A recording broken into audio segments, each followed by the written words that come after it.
So, with that out of the way, let's talk about how to maintain a diet. So, be the change. And if you don't want to be the change, you're not ready to be the change, then stop complaining. Okay. Welcome back to Be the Change or Stop Complaining, your weekly dose of health podcast.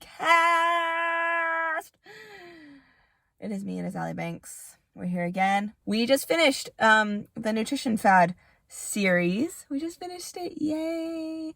And so now I kind of want to just summarize, all of the information that we got and just really quickly talk about, let's redefine. I want to redefine diet and I want to redefine lifestyle. So all of the diets that we talked about, there's very specific components to each of them, right? Like carnivore, you can only eat meat, nothing else, animal products only. Vegan, plant products only. Paleo, identifiable foods only. Mediterranean, you get it. Like they all have their specific niches and they're all swearing to be the correct one. This is the secret. This is the secret to health. This is the secret to fitness. This is the secret to weight loss. This is the right way. None of them are the right way, guys. And that's where I want to redefine this. Now, all of these nutrition fads, they have their place. They have their place in health and wellness. But it's not a short-term diet. It's not as strict as they try to make it seem. It's all about balance. Who would have thought? It's all about balance. A diet can be whatever you want it to be. Okay? If maybe you have a temporary goal, right? Maybe like if you want to lose some weight, or if you want to build some muscle, or if you just got invited to a wedding that's 2 months down the line and you want to hit this pretty absurd goal in that amount of time. That's where a diet comes in. It's a short term. If you have a short term goal, go do a diet, right? It's not going to be something that is sustainable over a long period of time, but it's going to get you the goal that you are looking to achieve, right? So you can do a short-term, cutting, bulking, total body reset, severe caloric deficit for a moment. That is where a diet matters. However, with doing a short-term diet, you have to also, that's where a diet has a place in health and fitness, is those short-term goals that you want to accomplish. But lifestyle is a totally different thing. And lifestyle, you can also apply all of these nutrition fads to lifestyle. So in my perfect little world, the way that I would do something like that, I would maintain a paleo food consumption. I'm trying to say I would only consume paleo foods. Okay? Let's just say that paleo is my go-to. It is. Let's just say that paleo is my go-to. Okay? So I would, if I was going to do a cut, I would eat paleo, but I would eat 1,800 to 2,000 calories. If I wanted to go on a bulk, I would eat paleo foods, but I would eat probably about 2,500 calories to bulk. And if I have no goal in mind whatsoever, guess what? I'm still eating paleo. I'm still going to eat paleo. I'm not going to count my calories, and I'm not going to make sure that I'm hitting a certain calorie number, but I'm still going to be eating paleo foods. Okay? So diet and lifestyle, they go hand in hand in that sense. So no matter what your short-term goals are, you should still always be maintaining a healthy lifestyle. Health over fitness every single fucking time, y'all. Okay? So eat, maybe you subscribe to the vegan lifestyle. Maybe you like vegan.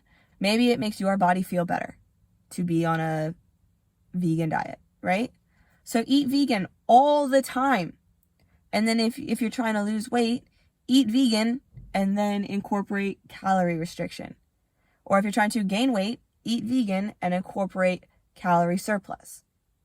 Okay? Add a little diet in with the lifestyle. Does that make sense? I think that makes sense. Probably. Also, I want to note something else about our little nutrition fad series. It doesn't have to be as strict as the way that I have explained it. So when I'm giving you all of the information, I'm just giving you all of the information. Doesn't mean that I am telling you the only way to do a Mediterranean diet is to follow it to a T. The only way to do a carnivore diet is to follow it to a T. Floating fucking rock in space. Guys, there's room for cheat days. There is room for Snickers bars. There's room for all of the things that you still want to fucking eat in moderation, okay? Let the diet be the primary. Let the diet be the main focus of the way that you eat, with minor exceptions, okay? I don't know why you would ever eat Mickey D's, but if you need Mickey D's in your life, you can have Mickey D's in your life, but not as often as you have sweet potatoes in your life, or oranges, or celery. I don't know. Like, with moderation. Everything with moderation, okay? Is what I'm trying to say. So, with that out of the way, let's talk about how to maintain a diet. So, that entails meal prepping, grocery shopping, food scales, and fridge purging. Okay? That's what we're going to kind of talk about today. So, let's talk about meal prepping. You don't have to meal prep, but I'm telling you, it makes your life a hell of a lot easier. The way that I do it, personally, it takes me probably about 2 hours on Sundays. 2 hours on Sundays, I cook all of my food for the week, and I put it into Tupperwares. And then I don't have to cook anything all week, because it's already done. So, 2 kind of a little bit moderately, but not really all that shitty hours on one day for 5 to 7 days of none stress. No worries nation, bro. That's how I do it. Especially if you work. Like, dude, I'm getting up at 4:30 in the morning, and I'm getting home at 5:30 at night, 6 at night, sometimes 6:30 or 7 if I go to the gym after work. I don't have fucking time to make food. Fuck that. So if you work and you have none time, meal prepping is going to save your life. And it doesn't have to be any sort of like crazy meal prepping either. Like, depending on what program you're subscribing to, or what like lifestyle you're subscribing to. If you're into the Mediterranean or the paleo or something like that, it's kind of too easy. You make a giant batch of sweet potatoes, a giant batch of jasmine or basmati rice, giant batch of chicken, put all that shit into a bunch of Tupperwares, and you don't even have to fucking like if you're not trying to like lose weight or gain weight or follow any sort of like diet lifestyle wise, you just make a fuck ton of food, and then like if you want to, you can put them into separate like individual like meal containers, for each meal of the week.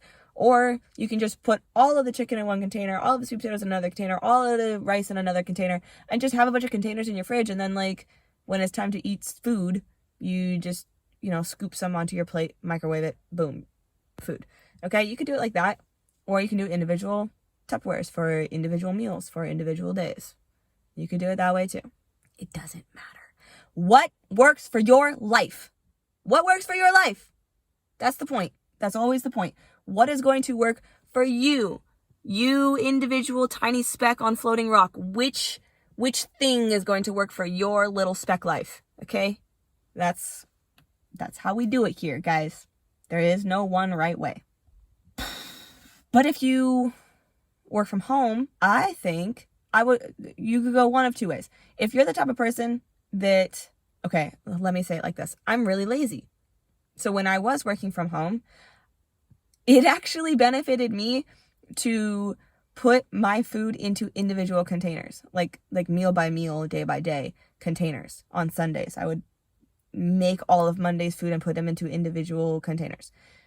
Okay. But the reason that I would do that is because I knew myself, and I knew that like, if I was tweaking out on my computer doing work at home and then it was time to eat, I would just opt out of eating because I was too lazy to go make the food. So I would just not eat. And so I was like, this is not okay. This is not healthy.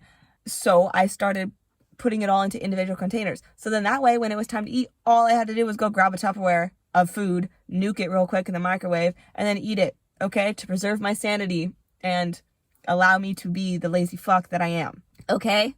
Which is such a contradiction too, because like, I'm lazy in the little shit. Eating is the little shit, apparently. I'm lazy in the little shit. Like, I'm a total go-getter and a hard worker in most facets of my life, but when it comes to like mundane adult things, i.e. taking care of myself, I'm really lazy. Not to be self-deprecating. I'm really not self-deprecating. I like myself quite a bit, but I am honest. I'm lazy, okay? But my mom listens to my podcast and she gets mad at me when I say self-deprecating things. So that was for you, Mom. I know that I am an awesome person, but I'm really lazy, and you're just gonna have to accept that about me. Okay. Anyways, so again, with meal prepping, whatever works for you. Now, in order to meal prep, you need to have food to meal prep. So let's talk about grocery shopping. So grocery shopping, you got to make a list of the foods that you will eat. For me, I eat the same exact thing all week. Like my breakfast is the same, my lunch is the same, my dinner is the same, and my 3 snacks are all of the same for a week. I will do the same little meal plan for 1 week, and then on like Friday night, I'll make my new meal plan for the next week, and then I'll meal prep on Sunday the new food, and then I'll eat that for the entire week. I can do that. I'm okay with it. I don't care about food, so I can eat the same exact fucking thing every single day. Okay? Okay. But if you can't handle the monotony of that, then make like 3 meal plans, or 5 or 7, however many days of variety that you feel like you need for your life. Okay? Make a bunch of meal plans. That way you know what foods you got to put on your grocery list. If you're going to, like, if you're doing the thing where you're counting calories for whatever reason, for deficit or surplus or for whatever reason, I would recommend making your little meal plans in MyFitnessPal. That way you can see how many grams of each thing you are going to eat, which also equals how many grams of each thing you need to buy. Okay? And then that's going to require looking at some nutrition labels and pulling out your calculator at the grocery store to make sure that you're buying enough food, if you care that much. But write out your plan, or put it on MyFitnessPal, and then go to the grocery store and buy those things. Don't buy any other extra things. Don't walk past the fucking Twinkies. I don't even think they make Twinkies anymore. But if you happen to see some Twinkies, don't walk past those and throw them in your shopping cart. Don't do it. Stick to your fucking list. Stick to the list. Okay? You're strong. You got this. You can do it. Do not fall victim to the grocery store temptation. I understand. I get it. All you gotta do is not pick them up. Just don't pick them up and don't put them in your fucking shopping cart, okay? You can do it. You are strong. I believe in you. Food scales. So food scales are a must if you are meal prepping for a goal.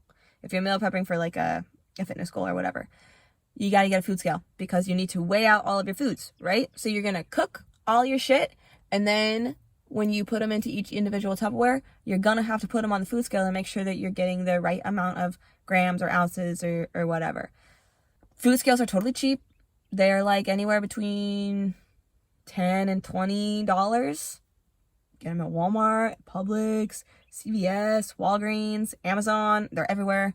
Buy a food scale. They're very important. And that's all I'm gonna say about that. And lastly, fridge purging. Purge fridge. Grab a fucking trash bag. Go into your cabinets, your cupboards, your fridge, your freezer. Go into all of your little food holes and throw away anything that is not good for you. Throw away any of your fucking temptations. Or I just thought of this right now. Eat all of it. Eat all of it in one day. Just go on a fucking huge purge bender, food bender for one day and eat all of your little temptations. And then have your tummy ache and then it's all gone. Okay? Point being, get all the bad food out of your house, okay?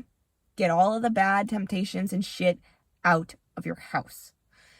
Because if you don't have it accessible, you're not going to eat it. And when you're craving fast food, all you got to do is not get in your car and drive to said fast food place, pick up said fast food, drive home and unpack it. All you got to do is not do that. And I know it sounds like I'm dumbing it down and, it's not as easy as you're making it sound. It really is. I'm sorry. It is actually that simple. All you have to do is not. It is the absence of an action. You don't have to do it. So that temptation is out of the way because all you got to do is not get in your fucking car. Okay? That's it.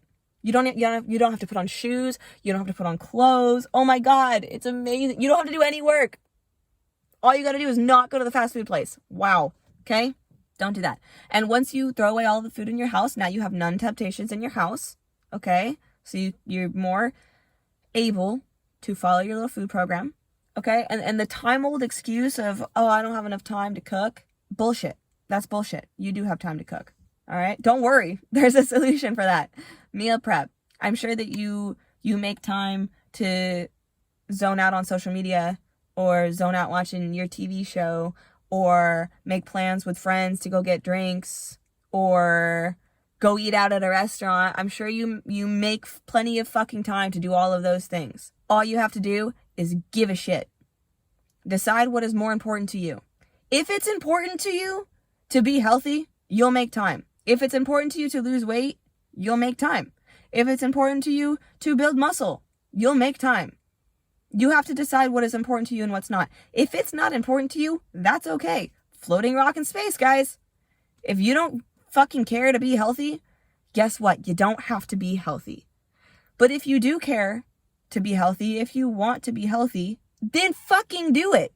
Put in the effort. Make the time.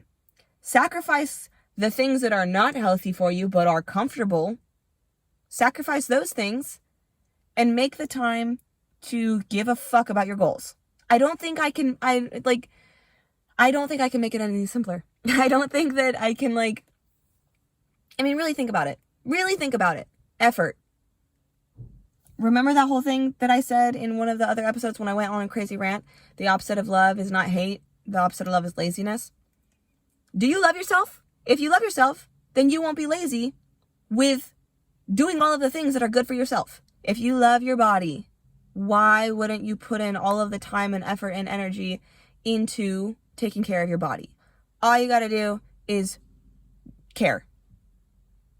All you got to do is try. When you look at it from a simple perspective like that, all of the excuses disappear. There is no excuse. Think about all of the shit that you make time for in your day and in your life. Think of all of the bullshit that you make time for. Now imagine, instead of making time for those things, you make time for your health and yourself and your goals. Oh my God, you would be unstoppable. You would be the most powerful, superhuman, amazing, wonderful person. You would be the best you if you reallocated all of the time in your day towards positive, healthy behaviors that would only serve to benefit you. This is kind of a weird episode. It's kind of it's kind of nutrition. It's like a little bit nutrition, but it's also kind of mindset. But it's also kind of tough love. I don't know. This is a weird one. Okay. You know what? I think I'm going to stop. I'm just going to stop. So that's what I have today. What did I want to tell you? Oh, we have a guest next week. Yay! We have a guest. I'm so excited. So tune in for that one. That'll be fun. I think we're going to do guests for the next couple weeks because I want to give you guys some more, more variety. Some of that more stuff. More of the be the change human stuff. And then we'll come back to health at some point. I don't know, whatever. Yeah. So guest next week. Yay! If you want to be a guest, you can contact me on any of the social media platforms via the Linktree link. And I'm going to say it again. I'm going to say it every fucking day. This podcast is going to go for millions of years. And on every single podcast episode, I'm going to say the link. linktr.ee/BTC fit link. That's the link. You already know it. I bet you even know it by heart. I bet sometimes when you're listening to this in your car, she says, the link. And you say, the link. And then as she's saying it, you say it. Allie's like, linktr.ee/BTC fit. And you're like, linktr.ee/BTC fit. But do you ever go to the link? Probably not. But that's okay. If you want to be on the podcast, all you got to do is click the link and send me a cute little message. Hey, Allie, I would love to be on your podcast. I'll be like, hi. Okay. And then you'll be on the podcast. It's amazing. Okay. Okay, I think that's it. I love you so much. And I hope if you're struggling and you're having a hard time with fitness goals and you need help, if you need help, I want to help you. And that's what I'm trying to do with this podcast. So, but like, if you need more help than just me talking at you, if you want to have a conversation, I only exactly want to help you. So if you need help, tell me and I will help you with anything. As long as it's like health related. I got you. I will help you. And if I don't know how to help you, I will fucking scour the internet and hit up all of my contacts and find someone who can help you. I will be there for you, baby. So let me know. Seriously. Okay. Happy fucking Tuesday, you guys. I'll see you next week.